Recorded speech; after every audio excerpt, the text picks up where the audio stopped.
Hello guys, welcome back to our channel Medico Gyan, the final stop for all your medical queries. I hope everyone is good and taking care of themselves. Please subscribe our channel if not done already and press the bell icon button to receive further notification. So friends, today we will be discussing a very common and interesting topic, diabetic ketoacidosis. So let's go and study about diabetic ketoacidosis.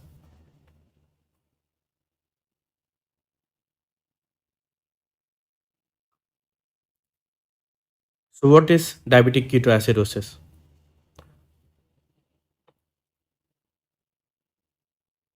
We shall be studying about the etiology first, which include it occurs due to decrease in the insulin hormone and increase in the glucagon hormone, cortisol hormone, catecholamines, and growth hormones. Because of all these hormonal factors, what we see is there is increase in the fatty acid oxidation, because of which there is increase in the production of ketone bodies. There is increase in the production of ketone bodies. And what are ketone bodies? The ketone bodies are acetone, acetoacetic acid, and beta hydroxybutyric acid. So these three are the ketone bodies which are increased in cases of diabetic ketoacidosis. Now, what are the precipitating factors? What are those factors which can precipitate DKA in patient of diabetes? It can be due to infections.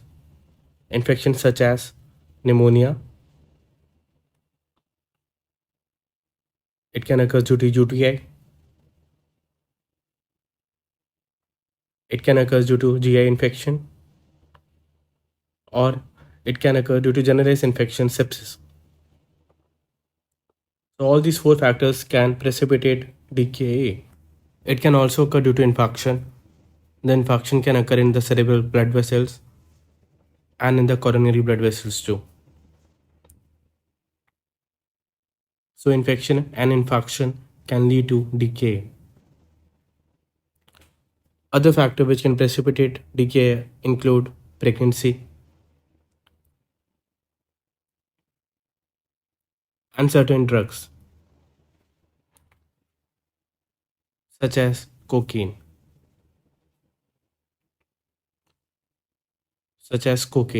So all these are the factors which can precipitate decay in patient of diabetes. So now comes the clinical features. This is a schematic diagram showing the clinical features of diabetic ketoacidosis. The patient can have polyuria, polydipsia, polyphagia, weight loss, fatigue, drowsiness, and there can be abdomen pain too. So all these are the features in patient of diabetic ketoacidosis.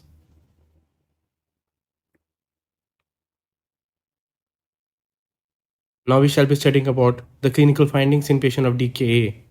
What are the clinical findings one can expect in patient of diabetic ketoacidosis? Because of excessive vomiting, there can be sign of dehydration which include hypotension,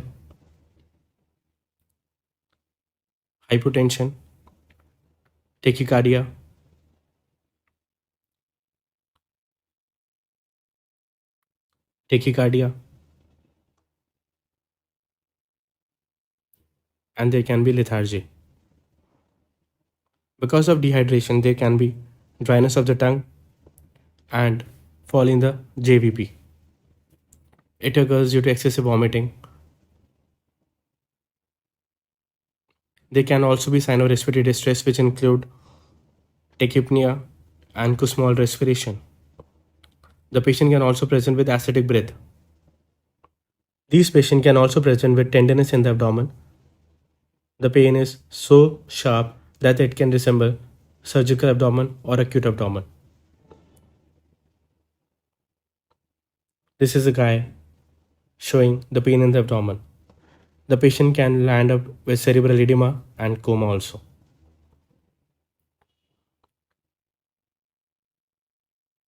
Now comes the diagnosis part of diabetic ketoacidosis.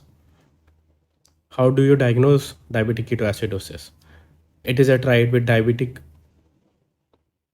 ketosis and acidotic part. The blood sugar is usually high, ranging between 250 to 600 milligram per deciliter.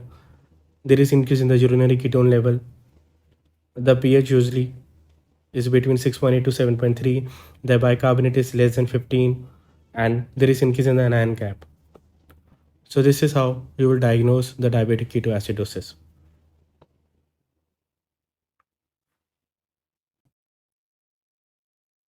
So friends, now we shall be studying about the management of the diabetic ketoacidosis. How do you manage the diabetic ketoacidosis? I will be explaining you in the form of the flowchart. So let me make a flowchart to explain you the management of the diabetic ketoacidosis in clinical practice.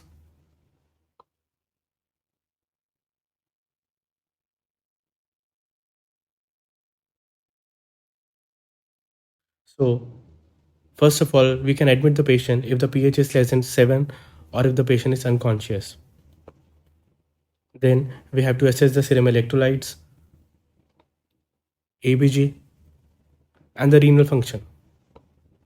After which we will be giving 2 to 3 liters of 0.9% NaCl over 1 to 3 hours, followed by 250 to 500 ml of N/2 saline, followed by 125 to 250 ml of N/2 saline plus 5% dextrose if the blood glucose is less than 250 mg per deciliter.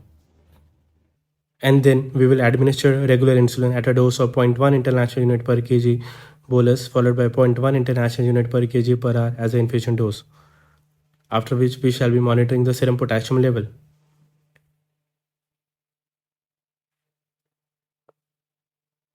We have to assess the serum potassium level. It can be more than 5.2 milliequivalents per liter. It can be 5 to 5.2 milliequivalents per liter, or it can be less than 3.5 milliequivalents per liter.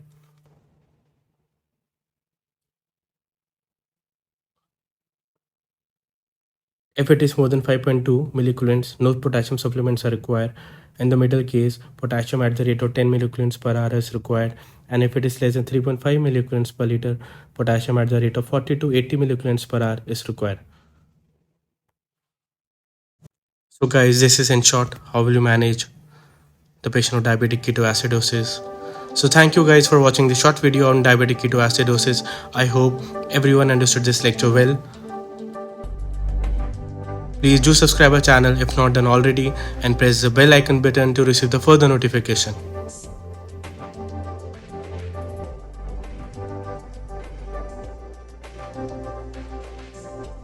Do follow us at www.medicogyan.com and stay tuned for my upcoming videos. Thank you.